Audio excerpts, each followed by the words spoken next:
এই রমজান মাসে নিয়াত করেন। আসন্ন রমজান কেন কথা বলছি, কারণ রমজান কিন্তু বেশি দিন নাই, কয়দিন আছে। আপনাকে প্ল্যান করতে হবে, আধ্যাত্মিক পরিকল্পনা করতে হবে যে রমজান সামনে আসছে, এই রমজানে ইনশাআল্লাহ আমি আল কোরআন পুরোটা খতম দেবো ইনশাআল্লাহ। রমজান মাস আসার আগেই 5 ওয়াক্ত নামাজ আমি শক্ত করে ধরবো, যেন রমজানে আমি 5 ওয়াক্ত নামাজ জামাতে পড়তে পারি। রমজান মাস আসার আগেই কোরআন তেলাওয়াত যদি করতে না জানি, তেলাওয়াত করা শিখে নিতে হবে ইনশাআল্লাহ। রমজান আসার আগেই নিয়াত করে নিব যে এই রমজানে ইনশাআল্লাহ আমি প্রত্যেক দিন তারাবি জামাতে পড়বো ইনশাআল্লাহ, এবং খতম তারাবি পড়বো ইনশাআল্লাহ। রমজান মাসে যারা কোরআন আরবি জানি টুকটাক আমরা ভাঙ্গাচোরা, আমরা কোরআনটাকে শুরু থেকে শেষ পর্যন্ত অর্থ সহ পড়বো ইনশাআল্লাহ। রমজান মাসে প্রত্যেক দিন কমপক্ষে একজন মানুষকে আমি ইফতার করাবো ইনশাআল্লাহ। রমজান মাসে আমি আমার যাকাতগুলোকে দিয়ে দিব ইনশাআল্লাহ। রমজান মাসে বেশি বেশি দান সদকা করবো ইনশাআল্লাহ। রমজান মাসে বেশি বেশি তাসবিহ তাহলিল হবে, জিকির আজগার হবে, আল্লাহর কাছে দোয়া করব, রোজা রেখে সমস্ত হারাম পাপ থেকে বেঁচে থাকবো ইনশাআল্লাহ। রমজানে শুধু সৎ কাজের আদেশ করব, অসৎ কাজে নিষেধ করব, নিজে আমল করব, পরিবারে প্রতিষ্ঠা করবো ইনশাআল্লাহ। প্রত্যেক দিন 5 ওয়াক্ত নামাজ হবে, প্রত্যেক দিন মসজিদে নামাজের পর তালিম হবে ইনশাআল্লাহ। এভাবে পুরো রমজানটাকে উৎসবের উৎসাহে অতিবাহিত করার নিয়াত আগে করতে হবে। আল্লাহ পাক তৌফিক দান করুন। তো এখানে সবচেয়ে বড় বাধাটা হয় দুনিয়াবি ব্যস্ততা। এই জন্য রমজানের আগেই দুনিয়াবি ব্যস্ততাগুলো কমিয়ে আনতে হবে। চেষ্টা করবেন বড় বড় যে বাজারঘাটগুলো আছে এগুলো আগেই করে ফেলা।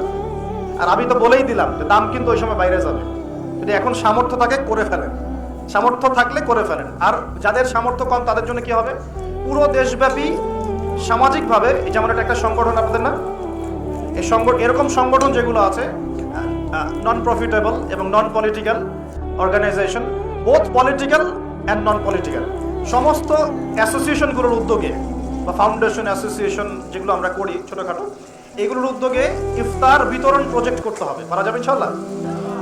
যে যাদের সামর্থ্য আছে সামর্থ্যবানদের টাকা পয়সাগুলো কালেক্ট করে যারা দুস্থ দরিদ্র অসহায় মানুষ তাদের বাসায় বাসায় 1 মাসের বাজার পৌঁছে দিতে হবে ইনশাআল্লাহ। পারা যাবে ইনশাআল্লাহ। এই কাজগুলোর মধ্য দিয়ে দেখবেন আল্লাহর রহমত বরকত নেমে আসছে ইনশাআল্লাহ।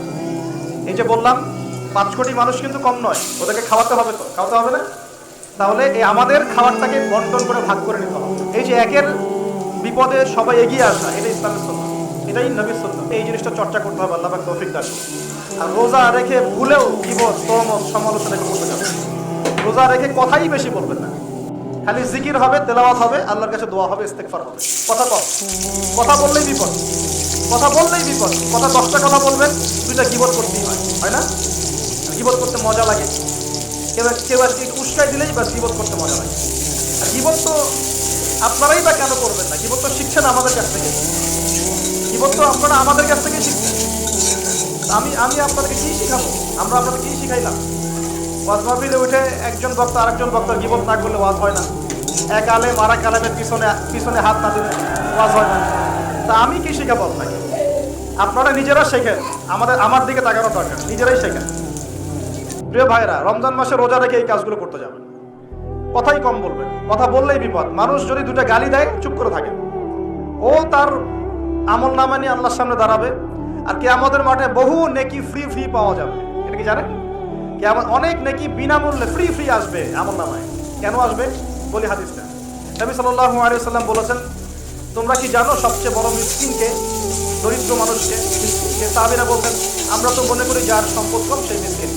নবীজি বলছেন, না, প্রকৃত মিসকিন সে ব্যক্তি নয়। প্রকৃত মিসকিন সে ব্যক্তি যে কিয়ামতের মাঠে উঠবে উহুদ পাহাড়ের সমান নেকি নিয়ে উঠবে। উহুদ পাহাড় দেখেছেন তো? বিশাল পাহাড়। উহুদ পাহাড়ের সমান নেকি নিয়ে উঠবে। নামাজের নেকি, যাকাতের নেকি, হজের নেকি, ওমরার নেকি, বিভিন্ন নেকি।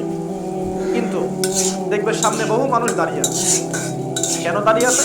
কারো কাছ থেকে টাকা নিয়েছে, টাকা শোধ করে নাই, কাউকে গালি দিয়েছে, কাউকে অন্যায়ভাবে অপবাদ দিয়েছে, কাউকে আঘাত করেছে, কারো উপর জুলুম করেছে, ইত্যাদি বিভিন্ন রকম মানুষের সাথে জড়িত পাপ ছিল। ঠিক আছে? কারো গীবত করেছে, কাউকে তহমত দিয়েছে, ইত্যাদি।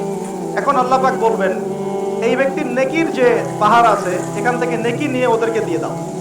বলেন নাউজুবিল্লাহ। নেকি আস্তে আস্তে ট্রান্সফার হবে। এই যে আমরা ব্লুটুথ শেয়ার ইট, মনে আছে? ব্লুটুথ শেয়ার ইট পাস হয় যেভাবে, আল্লাহ পাকের প্রযুক্তি হবে আরো অনেক উন্নত। মুহূর্তের মধ্যেই নেকি ট্রান্সফার হয়ে যাবে। এরপর নেকি যেতে যেতে সব নেকি যদি শেষ হয়ে যায়, আল্লাহ না করুন, তখন আল্লাহ পাক শরীফকে বলবেন, ওদের গোনাগুলো থেকে গোনাগুলো বেছে বেছে এর আমল নামে যুক্ত করুন। বলেন নাউজুবিল্লাহ। এরপর এই ব্যক্তি এই বিশাল বিশাল নেকি অর্জন করার পরেও জাহান্নামে যেতে হবে। আল্লাহ পাক হেফাজত করুন আমাদেরকে, বলি আমিন। তো মানুষের সাথে জড়িত পাপটা খুব ডেঞ্জারাস। তো রোজা রাখার তাৎপর্য কি, যে আমরা যেন এই শিক্ষাটাকে সারা বছর ধরে রাখতে পারি। এই কারণেই রমজান মাসে রোজা রেখে জিকির হবে বেশি, তাসবিহ তাহলিল বেশি, কোরআন তেলাওয়াত বেশি, আমর বিল মারুফ নাহি আনিল মুনকার হবে, তার দার্স হবে, দিনের কথা হবে। যখনই বন্ধুরা মিলে বসবেন, চা খেতে বসবেন, কফি খেতে বসবেন, অলওয়েজ দিনই আলাপ করবেন, দুনিয়াবি আলাপ কম করবেন, দুনিয়াবি আলাপ বেশি করবেন না, প্রয়োজন যতটুকু এতটুকু দিনই আলাপ করবেন।